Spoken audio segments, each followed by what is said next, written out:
बिस्मिल्लाहिर्रहमानिर्रहीम, अस्सलाम वालेकुम।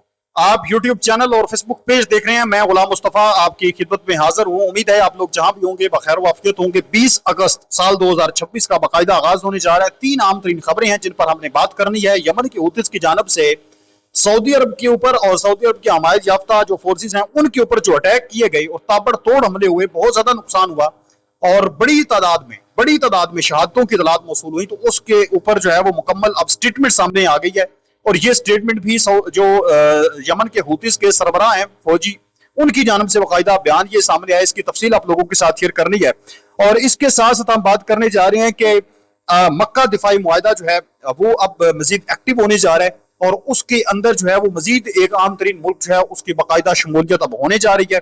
इसकी क्या कुछ तफसीलात हैं और फिर अमरीका के जो बहरी फौजी अड्डा मौजूद था बहरीन के अंदर और वहां से इमदाद यूएस इब्राहिम लिंकन तक क्यों नहीं पहुंच सकी, इसकी रिपोर्ट सामने आई है। सबसे पहले इस पर बात करेंगे। उम्मीद है वीडियो आप लोग मुकम्मल समाअत फरमाएंगे। कमेंट सेक्शन में अपनी जो कीमती राय है उसका इजहार भी जरूर करेंगे। पाकिस्तान जिंदाबाद का नारा कमेंट सेक्शन के अंदर जरूर लिखें। इस वक्त यह खबर सामने आ रही है, रिपोर्ट जारी हुई है कि त्यारा बरदार बहरी जहाज यूएसएस इब्राहिम लिंकन को इसलिए दोबारा सप्लाई फराहम नहीं की गई, खाने पीने का साजो सामान इस वजह से उस त्यारे तक दोबारा नहीं पहुंच सका क्योंकि पिट हेक्सत ने जो वजीर दिफा हैं अमेरिका के, उन्होंने बहरीन में अमेरिकी बहरिया के 5वें बेड़े फिफ्थ फ्लीट के हेड क्वार्टर के बारे में ट्रंप से झूठ बोला जो ईरानी हमलों में मुकम्मल तौर पर तबाह हो चुका था। यानी जो वहां पर बहरीन के अंदर उस फिफ्थ फ्लीट का जो हेड क्वार्टर इनका बना हुआ है, अमेरिका का फौजी अड्डा जो मौजूद है बहरीन के अंदर, वहां पर साजो सामान और तमाम चीजें मौजूद थी।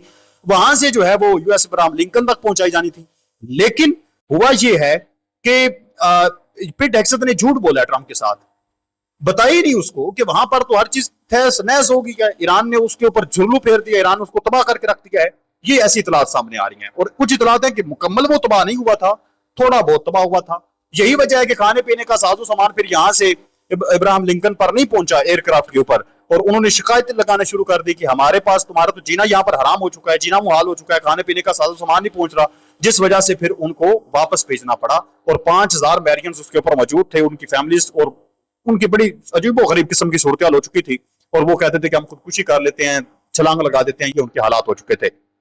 इसके साथ साथ अब जो अहम तरीन खबर मैं आप लोगों के साथ शेयर करने जा रहा हूं वो खबर है यमन के हूतीस के जो अफवाज के सरकारी तर्जुमान हैं ब्रिगेडियर जनरल याहिया सरी, उन्होंने आज एक अहम तरीन अपना बयान जारी किया है, अहम तरीन एक स्पीच की है जिसमें उन्होंने ये डिटेल्स शेयर की हैं कि हमने हालिया दिनों में सऊदी अरब के ऊपर कितने हमले किए हैं और उसमें हमने क्या क्या नुकसान किया। और एक बात याद रखें, देखिए जंग जो होती है वो हमेशा दो घरों के दरमियान होती है, दो मुल्कों के दरमियान होती है, दो बंदों के दरमियान, दो खानदानों के दरमियान होती है। अगर हम एक की बयान सुन लें, एक कहे कि मैंने अपने दुश्मन को हजारों बंदे मार दिए हैं, मैंने ये कर दिया वो कर दिया, वो तो ना इंसाफी होगी ना। अगला बंदा जिसके मारे गए हैं वो भी अगर एक्सेप्ट करे कि बिल्कुल इतने लोग हमारे मारे गए हैं, फिर बात ठीक है। अब ये यमन की हूतीस के जो तर्जुमान है उनका ये दावा है सऊदी अरब का या सऊदी अरब की जो फोर्सेस हमारी याफ्ता फोर्सेस है जिनके ऊपर अटैक हुए हैं उनकी जानब से ऐसा दावा अभी तक या इसकी तस्दीक या तरदीद नहीं हुई। अलबत्ता ये मैं आप लोगों को बता देता हूं, फिर उनकी जानब से जो बयान आएगा वो भी कोशिश करेंगे नेक्स्ट वीडियो के अंदर आप लोगों के साथ शेयर किया जाए। यमन के हूसियों का कहना है यानी उनके तर्जुमान का कि उन्होंने 3 अहम रुकावटें यानी दिफाई मसावातें कायम की हैं। नाकाबंदी के बदले नाकाबंदी, यानी सऊदी अरब उनकी नाकाबंदी करके रखी हुई थी तो उन्होंने बदले में सऊदी अरब की नाकाबंदी की और बहरी ट्रैफिक को गुजरने से रोकना शुरू कर दिया। फिर नंबर 2 पर उन्होंने सऊदी फौजी ताकत को निशाना बनाना शुरू किया, यानी फोर्सेस और साजो सामान जहां कहीं भी तैनात हों उन पर हमला करना, जहां पर भी मौजूद हो, चाहे सऊदी अरब के जो है वो फोर्सेस हमारी याफ्ता जो फोर्सेस हैं उनके जहां पर भी साजो सामान मौजूद था, अलमोखा था, अलखोखा था, जहां पर भी ये बंदरगाहें और तमाम चीजें मौजूद हैं, जहां पर भी उनको मिला उन्होंने कहा हमने इसको निशाना बनाया। फिर सऊदी फौजी ताकत को निशाना बनाना, यानी फोर्सेस और साजो सामान जहां कहीं मिले उनको निशाना बनाना। और फिर है जी यमनी खुद मुख्तारी का दिफा, यानी यमन की सरजमीन या फिजाई हदूद की किसी भी खिलाफ वर्जी का मुकाबला करना।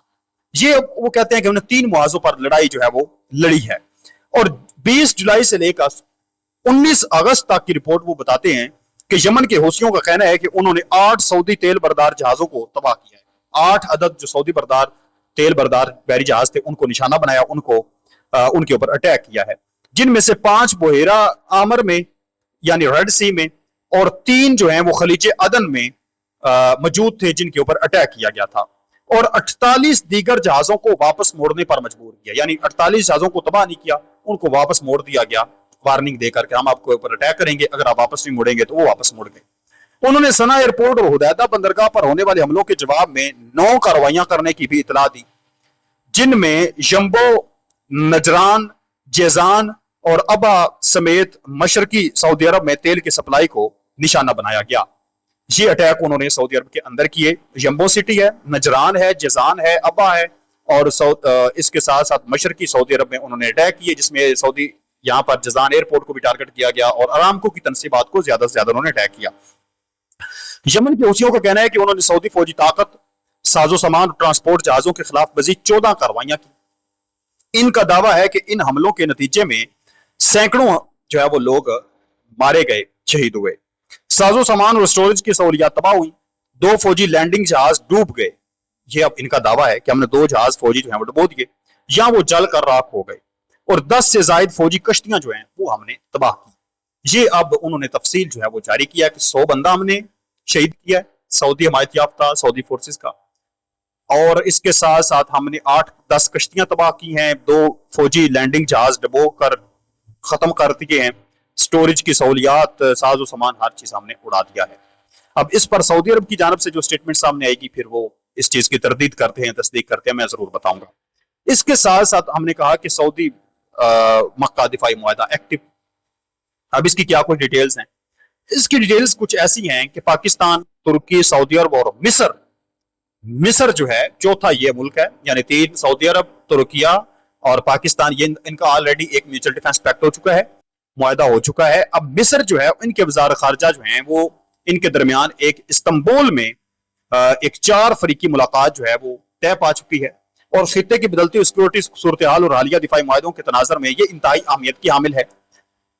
ترک وزیر خارجہ حاقان فیدان نے اپنے پاکستانی منصب اسحاق ڈار کو اس عام اجلاس میں شرکت کی دعوت دی, جس سے پاکستان نے باضابطہ طور پر قبول کر لیا, اور یہ اس مہینے کے آخر پر ہوگا, اگست-ستمبر, یعنی اگست کے آخری دنوں میں یا ستمبر کے شروع میں. اب اس کے مقاصد کیا ہیں؟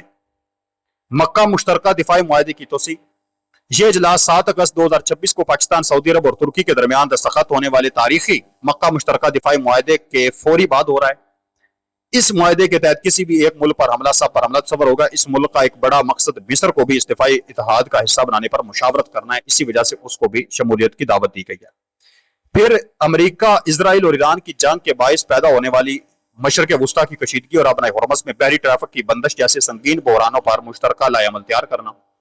پاکستان اس جاری تنازع میں امریکہ اور ایران کے درمیان اہم ثالث کے طور پر ابھرا ہے, اور یہ چاروں ممالک مل کر جنگ بندی اور پائیدار امن کے لیے مشاورت اس حوالے سے کریں گے.